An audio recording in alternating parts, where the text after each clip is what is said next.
Bonsoir tout le monde. Je suis Luce Angélique Torres, je suis formatrice de l'Institut Gautier et aujourd'hui nous avons décidé de parler d'une thématique assez drôle, même avec les situations que nous vivons actuellement, parce que je pense que quand on parle de l'humour et on parle de certaines situations drôles et qu'on est dans ces situations compliquées, généralement, on ne sait pas comment les gérer.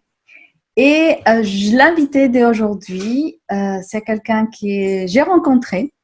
J'ai rencontré dans une formation qui est réalisée avec Yannick Gauthier. Bonjour Claudia, qui est réalisée avec Yannick Gauthier et vous faisiez des séjours de bien-être à Vendée, à la tranche. Et Yannick a amené des personnes qui étaient en souffrance physique et surtout psychologique, parce que c'est des personnes qui étaient en stress post-traumatique, en burn-out. Et l'invité d'aujourd'hui, que je vais te laisser tout à l'heure de te présenter, il participait dans à ces jours de bien-être. Une chose qui m'a marqué beaucoup, c'est qu'un des participants me dit « Heureusement qu'on rit beaucoup parce que ça me permet d'oublier mes problèmes. » Et c'est pour ça que je pensais, suite à tout ce que nous vivons aujourd'hui, inviter Alan Guichetot, qui c'est une personne qui, avec son humour, avec sa présence, apporte beaucoup de choses très, très intéressantes. Mais je vais te laisser à toi, Alain, de te présenter un peu ce que tu fais dans la vie. Et voilà, et on va commencer à parler sur l'importance de rire. Bien. Bon, moi, j'ai d'abord été cuisinier, mon premier métier, puis ensuite, j'ai dérivé vers l'humour parce que je portais cette espèce d'enthousiasme et toujours avoir envie de faire l'imbécile et donc de faire rire les gens. Moi, ça me nourrissait de faire rire les gens. Et puis, en même temps, j'avais depuis très très très longtemps créé un personnage un peu ridicule. Donc, j'aimais bien être dans des situations où je me moquais de moi et je faisais rire les gens. Donc, c'est parti d'un sentiment d'infériorité. Parce que à la maison, j'étais le petit dernier, le cadet, et puis j'étais le nul. Et souvent, mon frère me traitait de con, et c'était un mot gentil quand même, hein, mais qu'il est con, mais qu'il est con. Et donc, je faisais beaucoup rire les gens par des situations où j'avais l'air d'un con. Mais en même temps, je l'étais pas autant que ça. Donc, des situations à deux écrans, deux visions. Hein. Alors, voilà, donc durant toute ma jeunesse, mon adolescence, et je racontais toujours beaucoup d'histoires. Et puis, je suis devenu restaurateur. Et puis, dans mon restaurant, il fallait que je trouve quelque chose pour le faire marcher. Et donc, j'ai monté un spectacle. J'étais chercher d'autres artistes et moi, je racontais des histoires. Puis après, j'ai fait du mime de Jacques Brel. Après, j'ai fait et donc, comme ça, j'ai monté des sketchs, et donc, je faisais rire les clients et j'ai beaucoup travaillé avec un spectacle que j'ai monté, notamment avec d'autres partenaires, des magiciens notamment. Et puis, on faisait 200 spectacles par an dans mon restaurant. Voilà.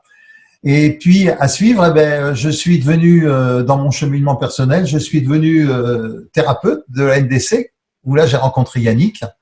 Et je me suis rendu compte que l'humour était un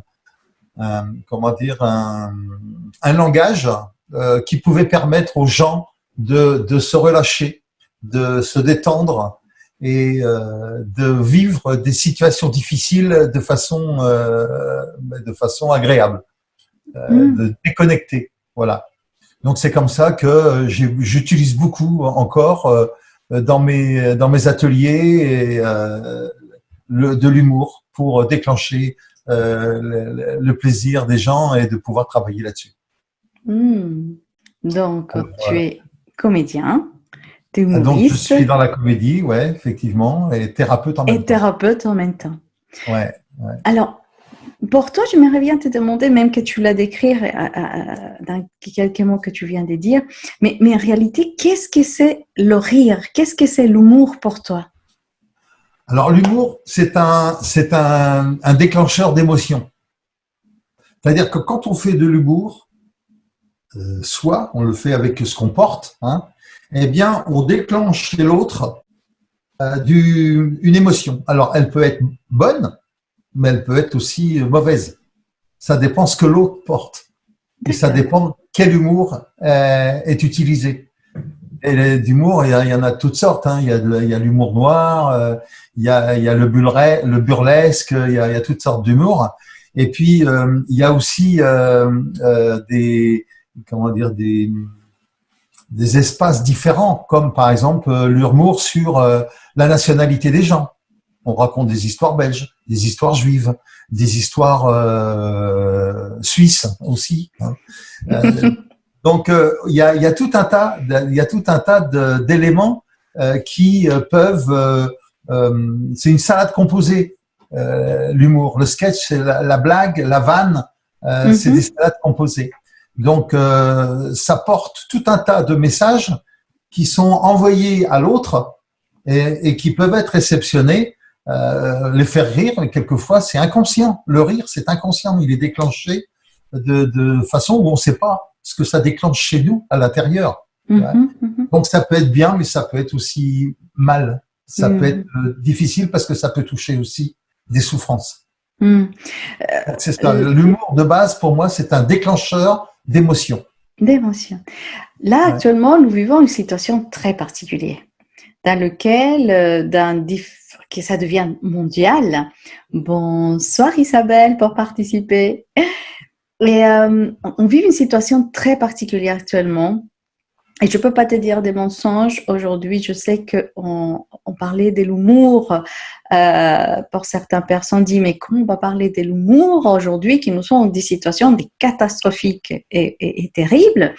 C'est pas que nous sommes en train de dénier ce que nous vivons actuellement dans le monde entier, parce que c'est une situation qui nous touche énormément. Mhm. Mais je te vais raconter quelque chose. Depuis que nous sommes dans cette situation, je commence à regarder beaucoup sur différents réseaux sociaux des personnes tellement créatives qui sont créées des blagues, des sketchs, des choses tellement drôles. Et moi, je sens que chaque fois que je suis dans cette émotion de rire, j'ai l'impression que je m'évade. Comment tu peux expliquer ça? Alors, quand on est en relation à des choses difficiles à vivre, des catastrophes, de la souffrance, hein, on a un lien émotionnel à tout ça. D'accord. euh, Après, cette situation-là, on peut la vivre différemment selon le degré d'importance qu'on va y mettre, de dérision. C'est pour ça que quelquefois c'est difficile dans la relation, c'est qu'on ne sait pas toujours à quel degré on va, comment dire, exposer la situation. Si c'est au premier degré, effectivement, il n'y a pas d'humour. C'est pas marrant au premier degré, parce qu'on reste dans la situation réelle. Une catastrophe, des morts et tout ça, une situation au premier degré qui reste dans la réalité du moment. Par contre, si on monte au deuxième degré, au troisième ou au quatrième degré, enfin c'est souvent au deuxième, troisième degré, là on prend du recul et on y met de la dérision. On prend du recul et on met, comment dire, une une forme de non-sérieux. C'est pour ça qu'il faut arriver à décoller du premier degré. Si on y reste, on reste un petit peu dans une phase un peu de souffrance. C'est pour Mhm. ça que quand on est au deuxième degré ou au troisième degré, on lâche la souffrance et on va dans la dérision. Mhm, Ça mhm. te parle un petit peu ce que j'explique? Bien sûr, Ouais, c'est ouais. fascinant. Là, enfin, mon travail aujourd'hui comme formatrice de prévention neurolinguistique et des mind mapping, les deux créateurs de toute cette pensée, Richard Bandler, par exemple, il explique que l'humour et le jeu, c'est un des moteurs pour les apprentissages. On apprend plus facilement à mémoriser, enfin, Tony Buisson aussi le disait, mais en même temps, nous dédramatisons certaines situations, et tu viens de le dire, nous venons un peu comment dissocier de ces situations. C'est-à-dire, on ne sait pas qu'on ne vit pas, mais on arrive à le voir d'une façon différente. Donc là, j'ai trouvé une citation qui disait le rire est le meilleur médicament et le rire c'est le plus Ben oui, grand antidépresseur. ben oui, ça nourrit comment dire, le stress dans lequel on est un peu figé, parce Mhm. que ça ça dégage le rire, ça dégage ça décontracte le corps en même temps. Mm, Hein. mm, mm, mm. C'est pour ça qu'il est important de prendre de la hauteur et puis de mettre dans ce premier degré de la dérision. Bon, moi, de base, j'ai toujours eu cette formule-là que pour moi, la vie, c'était une blague. Ah, d'accord. Ouais, Donc, la toi, vie, comment tu vis la situation d'aujourd'hui? Si ta vie, c'est moi, une blague. voilà, c'est une blague. Aujourd'hui, on nous fait une grosse blague. La mère Terre, elle nous fait une grosse blague. Elle est en train de nous emmener dans une forme de réalité dont on n'a pas conscience. Elle nous donne de l'authenticité. Mm, Aujourd'hui, on est elle nous met dans une vie d'une réalité authentique. Parce que tout ce qui se passe, ça a déjà été prévu en 2005 par la CIA. Je ne sais pas si vous avez appris ça. Il y a eu des écrits qui parlaient même du corona et qui expliquaient la situation. Forcément, au bout d'un moment, il y a une réalité qui revient. Et c'est ça que la réalité, quelquefois, elle est effectivement dure à accepter, dure à prendre parce que on n'en est pas conscient. mm, mm. Et c'est comme par exemple la mort. Les gens sont aujourd'hui étonnés que les gens meurent, alors que c'est une réalité, c'est une authenticité comment dire, absolue. Les gens meurent parce que forcément ils sont au bout. Mm, mm. Donc on veut essayer de les retenir artificiellement, etc. Et là on s'acharne. Ouais. Donc l'humour c'est aussi une notion de ne pas s'acharner sur la réalité. C'est Mhm. aussi une notion de pouvoir en rire parce que il y a un côté comment dire un côté ça peut être aussi une fuite en même temps, Mhm. hein, parce Mhm. qu'il peut y avoir aussi de l'humour défensif. Et Ouais. on peut aussi faire de l'humour pour ne pas non plus accueillir la réalité. Mm. Il a Et quelque là, chose. Oui. Si, ouais, si, dis-moi, dis-moi, dis-moi. aujourd'hui, euh, cette comment dire, situation qui est sérieuse, qui est douloureuse, qui est effectivement, si on peut, d'ailleurs c'est ce qui se passe, hein, c'est une réaction que les gens ont à faire de l'humour. La Mm. réaction c'est défensif aussi. Hein, on voit beaucoup sur les sketchs que font les gens. C'est Mm. comme la musique. Ouais. C'est comme la musique, ça détend. Hein. Mm. Donc Là, il a une petite question, Alain de Claudia, qui dit comment rire de la tragédie? eh ben, c'est se détacher de cette stratégie et aussi d'accepter qu'elle existe. C'est ça. Mhm. Comment accueillir la mort? C'est de commencer par prendre conscience qu'on est mortel. Mm. Souvent, on ne prend pas conscience qu'on est mortel. Moi, j'ai eu des clients qui avaient des parents à 85 ans et qui ne supportaient pas de savoir qu'ils allaient mourir. Mm. Et ils n'avaient pas pris conscience qu'on était mortel. Hein. Mm. Et puis comment dire, après avoir pris conscience, c'est d'accepter que la situation, elle est là.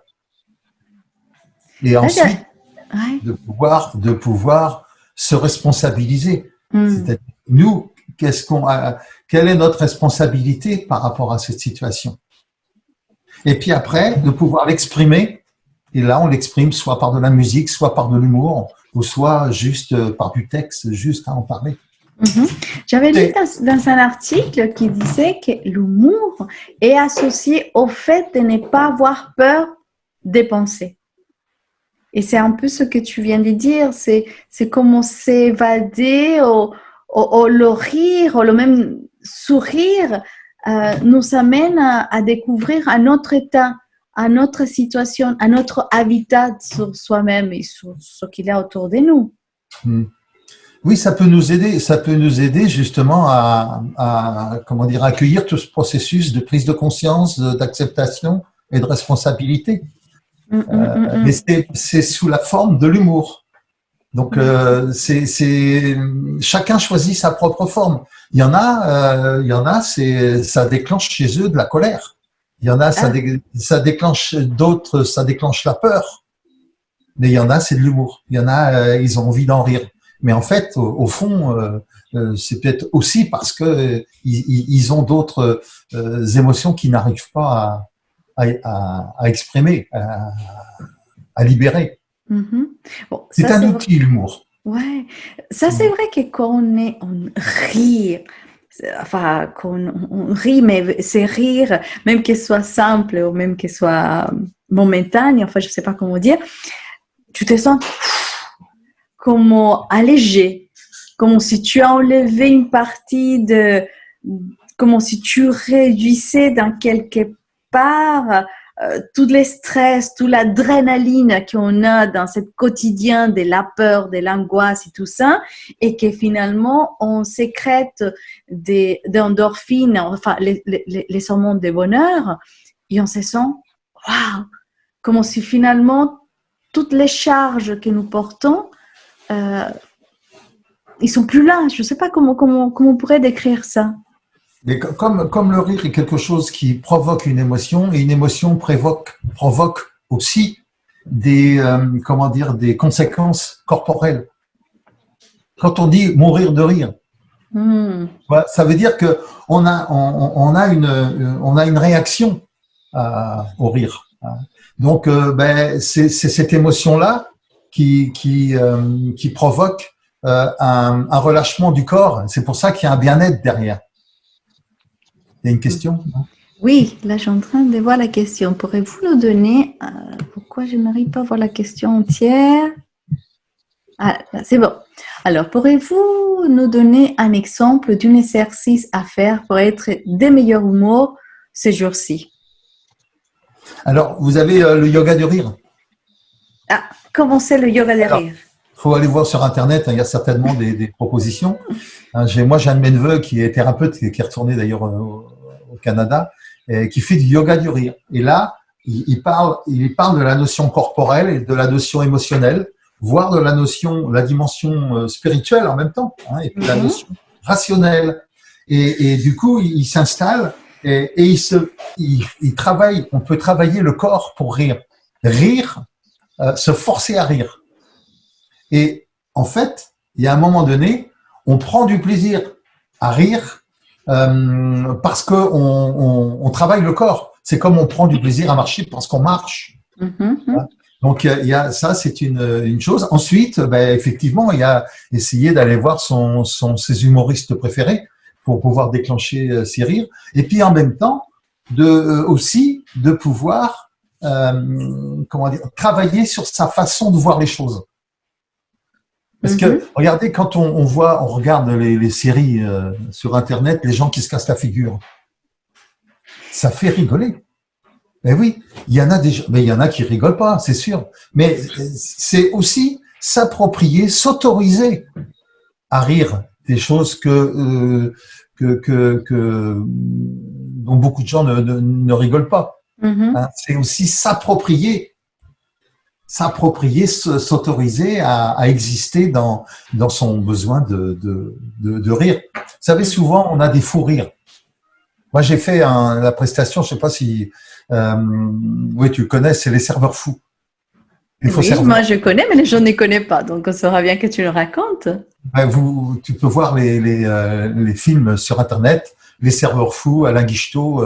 Moi, je suis de métier restaurateur et je trouvais que dans mon restaurant, j'aimais pas quand les gens rigolaient pas, quand les gens étaient pas gais. Donc, je faisais des bêtises où j'embauchais des comédiens et je leur demandais de faire un petit scénario. Et donc, ça fait 30 ans que je fais ça et j'en fais toujours. Et il y avait un service décalé. Et donc, les gens, ben, ils pensaient que c'était vrai. Je les piégeais en même temps. Et donc, ils osaient pas rire pour pas se moquer du serveur qui pouvait avoir la braguette ouverte ou qui avait la chemise qui dépassait ou qui avait, enfin, tout un tas de petits détails qui étaient décalés. Et comme ils osaient pas rire, ben, ils se retenaient, ils se bouchaient le nez. Et plus ils se retenaient, ça devient le fou rire. Et plus ils avaient envie de rire. Comme les fous rires, par exemple, qu'on peut avoir quand on va à un enterrement. C'est pas correct de rire à un enterrement, mais il y a une situation qui nous fait rire, on la retient et ça devient un fou rire. Donc, on a besoin effectivement d'exprimer le rire. Donc, il faut aussi s'y autoriser. Mhm. C'est pour ça que quand on a une situation comme en ce moment qui est difficile parce qu'il y a des gens qui souffrent, eh bien, on se met en défensif. C'est-à-dire qu'on s'autorise pas. C'est pas parce qu'on rigole d'une situation qu'on n'est pas sensible à la souffrance des gens. Mais en même temps, on se fait du bien et on comment dire, on peut libérer cette souffrance. Mais forcément, il faut aussi en avoir envie. Ouais. Là, il y a Isabelle qui dit à part de l'EFT, la cohérence cardiaque, que peut-on faire de plus? Pour être bien. Oui, je pense. S'aimer et toucher à ce que ça nous fait vivre. Toucher à toute la souffrance qu'on voit et à toute la souffrance qu'on ressent. Mm-hmm. Mm-hmm. Parce que cette souffrance-là, si on y touche, on peut s'en libérer en même temps. Mm-hmm. Et on peut justement mieux accueillir la situation. Parce que beaucoup de gens se mettent en défensif sur la situation et donc du coup ils sont dans la colère, et donc ils se font du mal. Donc accueillir sa propre colère, accueillir ses peurs et pouvoir aller voir ce que ça touche dans notre vécu. On se rend compte souvent que on peut se faire du bien en les accueillant, en acceptant les situations. C'est vrai que tu viens de dire un mot assez intéressant, c'est le pouvoir. Mais ça, pas le pouvoir des dominations, c'est mon pouvoir à faire une élection. J'ai le pouvoir de me sentir bien, j'ai le pouvoir de choisir cette situation que je veux. C'est comment accueillir, mais le pouvoir que je vais donner à ça. Je vais donner le pouvoir à la rage, je vais donner le pouvoir à la peur, je vais donner le pouvoir à ça, ou je donne le pouvoir à me sentir bien, à me sentir, oui, la situation qu'il a à l'extérieur, peut-être qu'on n'est pas médecin, ni toi ni moi, je ne peux pas rien faire avec ce qui s'arrive, mais on a le pouvoir de me sentir bien là où je suis. Voilà. Je pense. Souvent dans les situations comme ça, c'est pour ça qu'on s'autorise pas à faire de l'humour dans des situations où c'est grave, où les situations sont graves.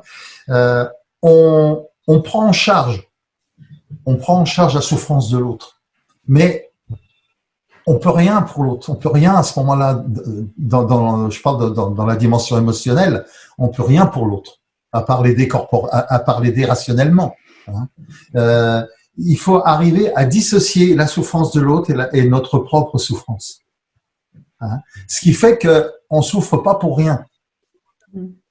Et souvent, on souffre pour rien. Vous avez des gens qui se suicident parce qu'il y a la faim dans le monde. Vous voyez ? Donc, ce qui fait que, du coup, ils se suicident pour rien, parce que c'est pas parce qu'ils se suicident qu'il va plus y avoir la faim dans le monde. Et donc, là, moi personnellement, je ressens de l'impuissance dans beaucoup de situations, dans tout ce que je vois à la télé. Et plutôt que de grogner sur ce que je vois à la télé, je m'occupe de mon impuissance. Parce que je peux rien faire de plus. Par contre, je peux aller voir ce que je peux faire qui est en mon pouvoir. Hein, et l'humour en fait partie. Ouais. Il y a ici Isabelle aussi qui écrit « Pas de soucis pour rire à ce niveau-là, Alain et Yannick, message gardien. » Ah ben voilà. Répète, j'ai pas entendu. Il dit « Pas de soucis pour rire à ce niveau, Alain et Yannick, message gardien. » C'est des anges. Merci Isabelle. C'est vrai que quand je vous avais rencontré à vous deux en train de travailler avec ces personnes qui venaient à cette séjour de bien-être qui s'est fait chez toi à la Tranche-sur-Mer et des personnes qui venaient avec des souffrances, des burn-out, des stress post-traumatiques. Et que moi, j'étais avec vous, je voyais la personne qui arrivait ces premiers jours et je voyais, enfin, moi je suis art thérapeute, surtout dans danse thérapeute, je voyais le corps en plus retenu, son visage retenu par rapport à toutes ces souffrances qui venaient. Mais au fur et à mesure qui s'est passé le jour avec le Fasteur FT, avec ton rire, avec tout ce qui s'est fait, on a fait aussi la neurodanse. Je me rappelle, les jours avant de partir, les gens, ils ont été tellement éclatés de rire, vraiment mourir de rire, l'expression que tu as dit là. Et je dis, le rire, ça doit être une partie essentielle de notre vie et ça devient tellement quelque chose qu'on oublie. Et l'émotion de le rire comme tel, c'est une des émotions qu'on est en train de chercher régulièrement parce qu'on donne priorité, je le donne priorité à la rage, à la colère, à la tristesse, mais à cette émotion que c'est le rire, on le laisse à côté. Il avait un exercice qui disait, ou une étude scientifique, depuis 30 ans qu'il y a des scientifiques qui se penchent sur l'humour, qui disait que même un rire inventé, c'est-à-dire qu'il ne soit pas réel, ça peut créer de l'endorphine, donc quelquefois faire ça. Ça imite comme on s'y met mes parties gesticulaires en train de rire, ça aide beaucoup à que mon cerveau sent que je suis en train de rire et crée cette hormone de bonheur, les endorphines, les sérotonines et tous les positives. Même en faisant ça, comme si c'était pas réel, mais que ça aide beaucoup à notre cerveau à sentir qu'on est en train de rire. Tout à fait. Tout à fait. Comme tu vois, par exemple, quand on est il y a des vidéos qui ont été tournées où quelqu'un était dans le métro et puis se mettait tout doucement à rire. Eh bien, l'ensemble du métro, au bout d'un moment, était en train de rire. C'est ça un peu le yoga du rire, c'est d'emmener les gens dans une réaction corporelle. Parce qu'on ne sait pas pourquoi on rit parce que l'autre rit, mais on ne sait pas pourquoi il rit. Il y a un déclenchement qui se fait. Et puis de se rendre compte que ça fait du bien. Ah ouais. Et puis il y a aussi le paradoxe, tu sais, dans l'humour et les catastrophes. Hein. Il y a le paradoxe parce que quand on dit mourir de rire, c'est quand même deux extrêmes. Hein. Mourir, c'est pas rigolo, mais de rire, tu vois, c'est mettre de la dérision en fait dans ce qui est difficile à vivre. Alors, il y a ici, donc, je pense qu'Isabelle, tu la connais parce qu'elle dit, vous savez trouver qui j'étais, les séjours de bien-être étaient si merveilleux. Donc, tu connais Isabelle, malheureusement, je ne connais pas le nom, peut-être tu me dis le nom, mais tu ne sais pas que c'est Isabelle. Isabelle était avec vous. Ouais. Voilà.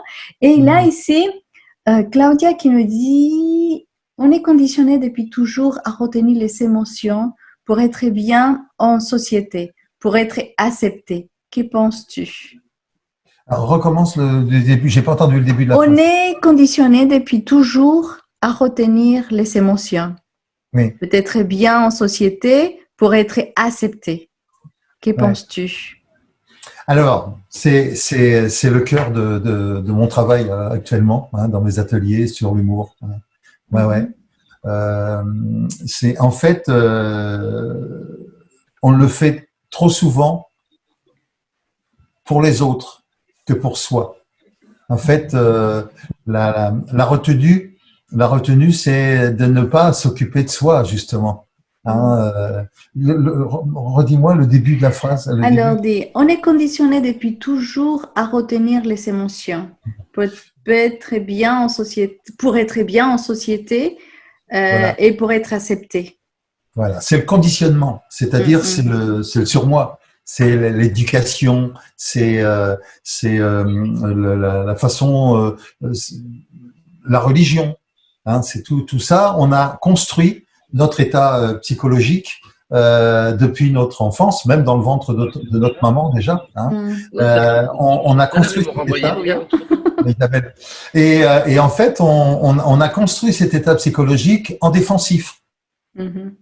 Alors parce que il fallait que, il faut que, tu vois. Puis il y a un moment donné, ben on s'est enfermé là-dedans. Et on s'est enfermé là-dedans et on sait plus. Attends, il y a un truc là. Oui, c'est ça. Et on sait plus à un moment donné qui on est. Donc parce qu'on veut paraître bien, parce qu'on veut. Et c'est là où c'est intéressant. C'est de déconditionner cet état. Moi, j'appelle ça détricoter. Pour être bien, il faut détricoter notre surmoi, détricoter ce qu'on nous a mis dans la tête, ce qu'on nous a mis dans notre éducation, etc., pour le retricoter au moment du présent pour savoir qui on est réellement et ce dont on a besoin. Parce que là, nos besoins, à ce moment-là, quand on s'occupe de soi, quand on s'aime, on va les mettre en évidence. Et on va s'occuper de nos besoins. Et on va moins s'occuper du regard de l'autre. Et ça, dans l'humour, c'est ça, pareil. C'est-à-dire, on a peur d'être ridicule dans l'humour et on a même peur de rigoler de l'humour. Et donc, plus on va s'accepter soi, plus on va accepter toutes les situations. Tout à fait. Alors, j'avais trouvé quelque chose qui je pense que ça tombe bien par rapport à ce qu'on vit et je voulais le lire parce que c'est trop intéressant. Il dit « Rire renforce le système immunitaire, augmente les taux des anticorps présents dans notre organisme et particulier au niveau de nez et des voies respiratoires. Ça aide à éviter les migraines, surtout sur les dépressions, les insomnies. Rire augmente la confiance en soi. » Tout à fait. Mais oui, parce que ça permet de se libérer. Quand on s'autorise à rire, c'est comme quand on s'autorise, je sais pas moi, à porter des vêtements spéciaux. Ou c'est une forme de liberté. Et plus on est libre, plus on a confiance en soi, et plus on est près de sa propre personne que de son personnage.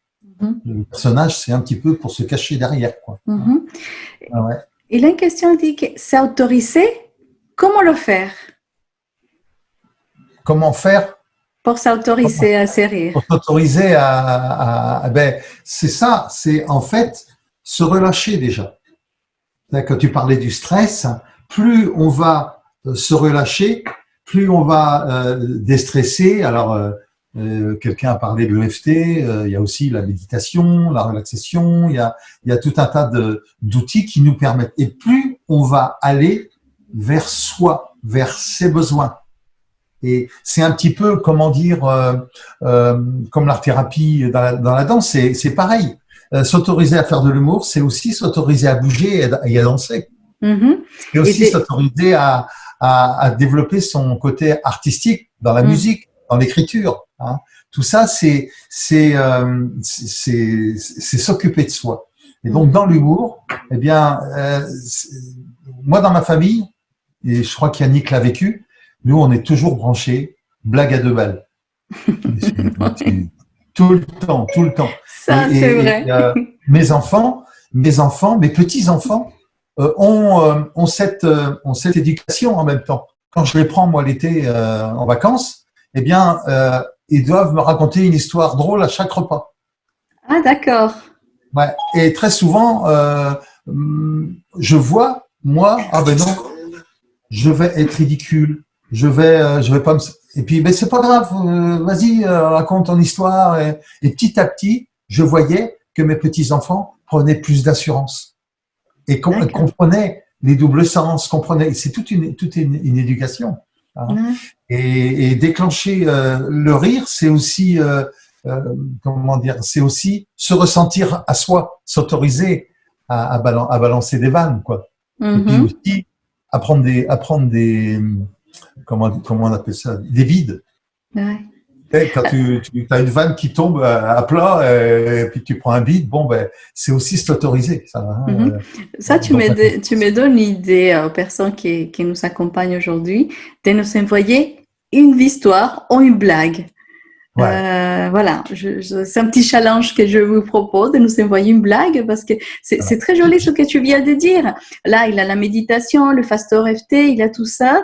Mais tu viens de nous donner quelque chose assez joli, c'est de nous obliger, je ne sais pas si ce serait le mot correct, mais amener une histoire, une blague tous les jours. ben ouais. Et puis se la raconter à soi-même déjà. Oui. Se la raconter à soi-même. Et puis même par exemple, parce que tu sais, les gens vivent beaucoup de solitude parce qu'ils sont pas liés à eux-mêmes. Mhm. Quand on est lié à soi, on n'est jamais tout seul puisqu'on est avec soi. On discute avec soi. Qu'on se mette devant une glace et puis qu'on se raconte une histoire, tu vois, le matin. Et puis bon, elle est nulle ton histoire. On peut même se juger d'être nul, quoi. Moi, une fois, j'ai emmené mes petits enfants. Alors c'est marrant parce qu'il y a des paradoxes. J'ai emmené mes petits enfants à la tranche faire du vélo. Allez, on va faire un tour en vélo. Bon, touristiquement à la tranche, à part la mer, c'est pas terrible au niveau touristique. Mais je les ai emmenés quand même se balader. J'ai dit, mais tiens, je vais vous emmener dans un endroit super. C'est le cimetière où vos grands-parents sont enterrés. Et là, on est rentré dans le cimetière forcément, et je leur ai raconté toute une histoire sur mes parents et tout ça, et on a blagué, on a discuté, et en fait c'était une façon de démystifier un petit peu, de dédramatiser une réalité et de pouvoir mieux l'accepter. Mhm. Après, on a traversé dans les bois, et puis à un moment donné, j'ai une de mes petites filles qui me dit, papy, j'ai soif. Alors je lui dis, ben t'as soif, c'est bien, t'as emmené quelque chose à boire? Ben non. Ben alors comment on va faire? Ben j'ai essayé de les responsabiliser, hein, tu vois. Et puis ben vous inquiétez pas, on va boire un coup. On a arrêté, on s'est arrêté dans les bois, Il y avait une table de campeurs, de camping, tu vois, pour les gens qui font des pique-niques. Et puis j'ai commencé à mimer un sac, à sortir, mettre des verres. Et puis, mais papy, qu'est-ce que tu fais? Mais je vous sers à boire. Mais il y a rien. Mais si, on va le faire visuellement. On va l'imaginer. Et là, chacun, ils sont 5, hein, chacun réagissait de façon différente. Il y en a, mais il est fou, papy. L'autre, ah, c'est marrant. Et on a bu,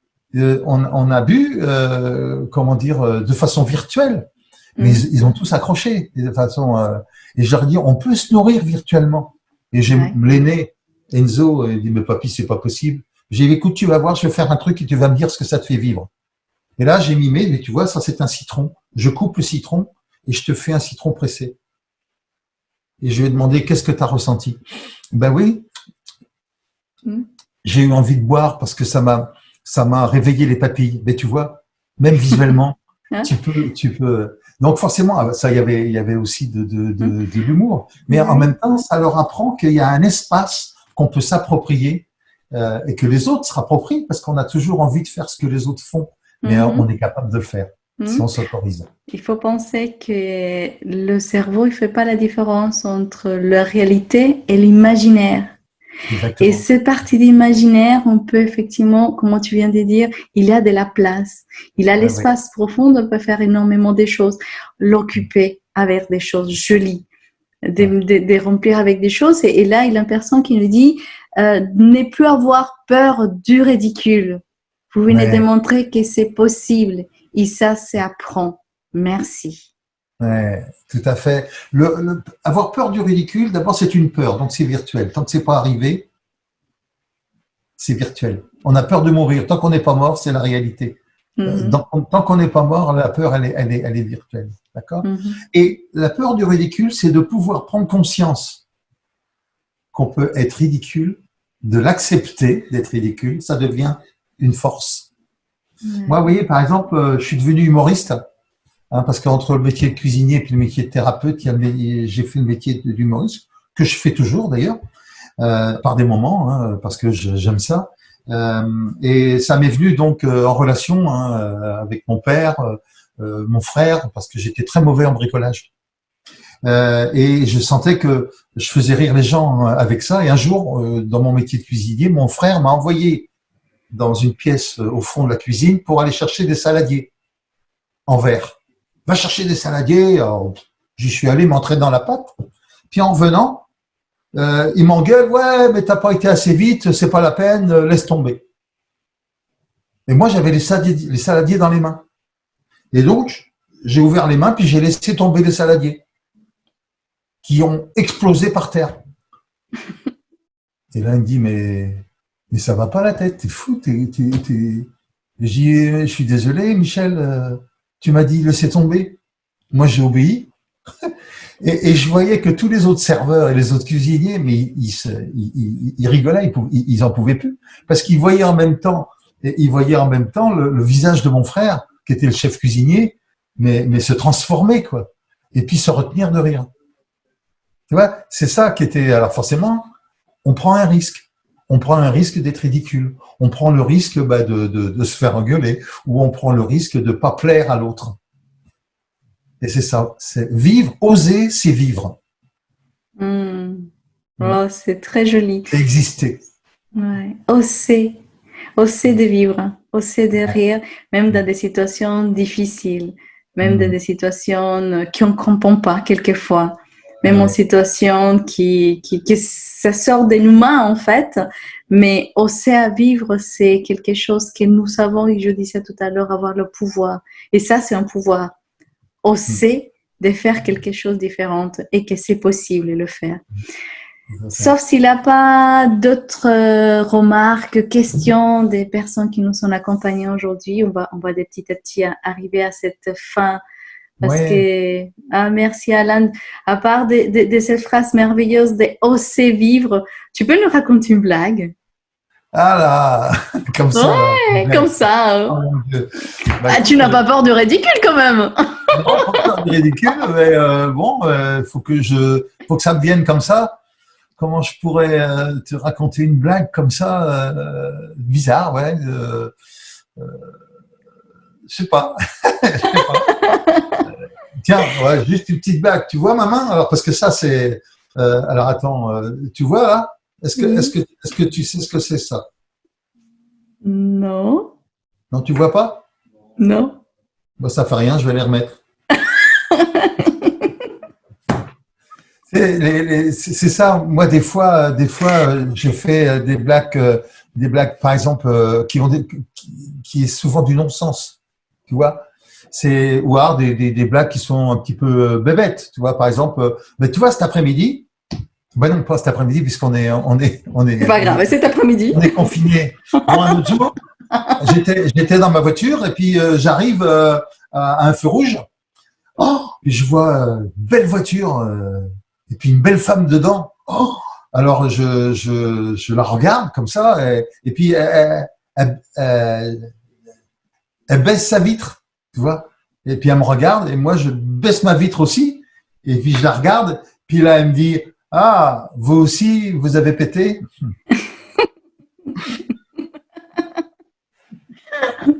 Merci. Voilà, ça. C'est des blagues à 2 balles. Mais c'est ça que nous avons besoin. Des blagues petites. Et là, je vais continuer vraiment à vous dire de nous envoyer des blagues, des histoires, parce que nous avons besoin de tous d'oser et de perdre cette peur au ridicule. Mais aujourd'hui, on a besoin de ça, de rire, de prendre un petit moment. Et si on ne sait pas comment rire, on fait un petit exercice que je viens de vous montrer. Voilà, très bien. Parce que parce que Richard Bandler disait que c'est le créateur de la PNL, le vrai rire, c'est qu'on nous montre les dents. Quand on montre les dents. En plus, j'ai les dents du bonheur. Exactement, tu as les dents du bonheur. Donc, je vais vous laisser avec ça. Montrez vos dents. Et merci Alain vraiment pour participer, de partager avec nous toute cette expérience magnifique de rire, parce que je pense que nous avons tous besoin de cette complicité, de cette toucher, pas nier, mais oublier un peu cette réalité dédramatisée. Et attention, l'humour se rapproche d'amour. Ah. Donc l'humour, c'est aussi de l'amour de soi et de l'amour des autres. Oh, merci. Je t'adore énormément. Moi aussi, je t'aime. Bon, on se dit à bientôt. Et merci à tous qui sont venus avec nous rencontrer aujourd'hui. Ciao, ciao. Ciao, ciao. Soyez doux avec vous-même.